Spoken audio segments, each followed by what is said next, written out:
She is one of Indian cinema's most enigmatic stars. But behind the glamour and mystery lies a story of pain, humiliation, and resilience. This is the untold journey of Rekha Ganesan, the woman the world knows as Rekha.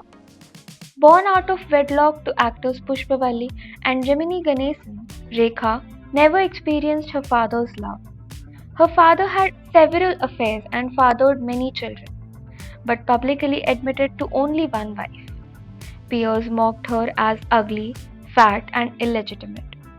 Feeling unloved and abandoned, she even attempted suicide as a teenager. When she survived, her mother, Pushpavalli, gave her two options: get married or try her luck in films. Pushpavalli pushed her towards the film business to repay debts.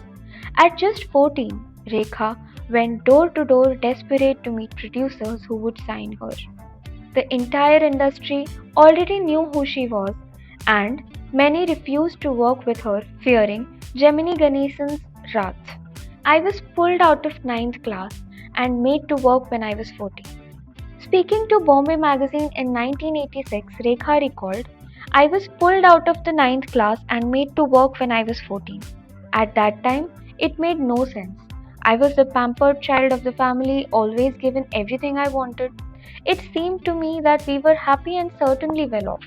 I was not to know how much in debt my mother was till much later. So the idea of working in films did not appeal to me at all. I used to refuse to go to the sets, and occasionally my brother beat me up. Director Shyam Benegal, who worked with her in her early teens, recalled to Yasir Usman in an unauthorized biography. She was 13 or 14 when I did some ad films with her. She didn't know Hindi and yet she was in the Hindi film industry for some reason. But I can never forget the spark in her eyes and the confidence she had in front of the camera. That was something. After her career in the South didn't take off, Rekha moved to Mumbai in 1969. She was signed by Nairobi-based businessman Kuljit Pal, who spotted her once at Gemini Studios. He gave her an 8-film deal, Rs 25,000 for the first film, and with a Rs 25,000 increment for each successive project. In a 1979 interview, Kuljit recalled, when I met this dark, plump girl playing a small role in a South film, I had an intuition that she would be a star. That very night, I met her mother and signed her on a 5-year contract. They were deep in debt. Her mother kept asking for money, saying, the Kabuliwala is after me. Only later I realized she meant those Pathans who lend money at exorbitant rates. In a movie magazine interview, Rekha remembered, when I was offered Hindi films, my mother said that not only was it a chance of a lifetime, but that we needed the money. So I agreed. In a 2004 interview with Simi Garewal, Rekha recalled how traumatizing those years were. Bombay was like a jungle and I had walked in unarmed. It was one of the most frightening phases of my life. Guys did try and take advantage of my vulnerability. I did feel, what am I doing? I should be in a school having an ice cream, fun with my friends. Why am I forced to work, deprived of normal things a child should be doing at my age?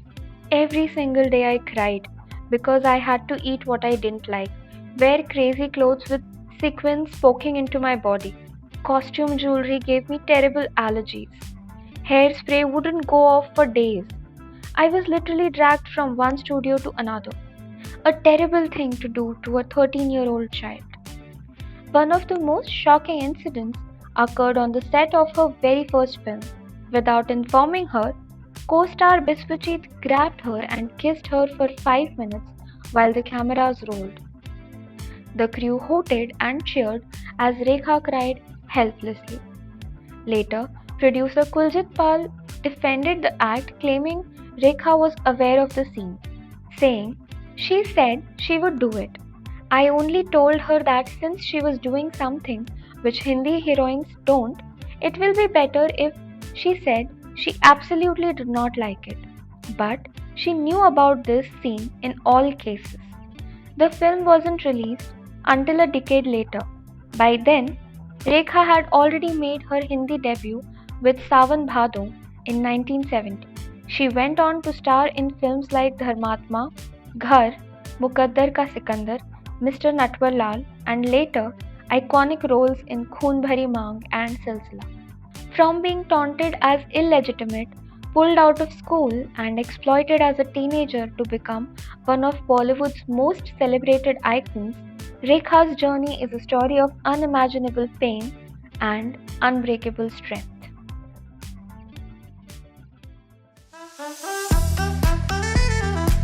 I don't know whether to call it a magazine or a newspaper.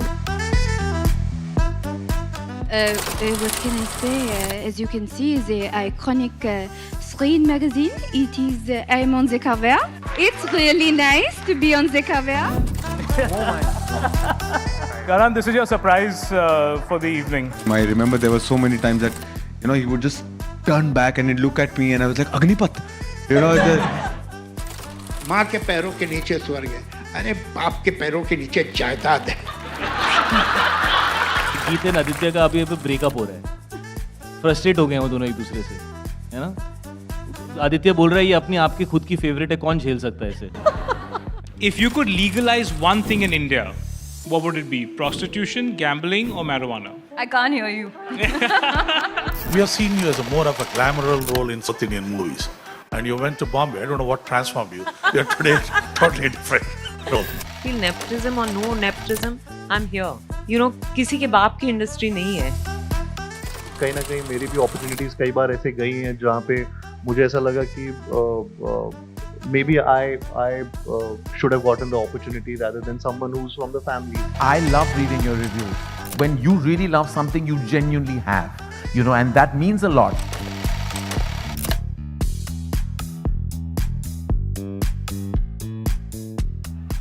But that's the whole thing, you guys don't give up in life.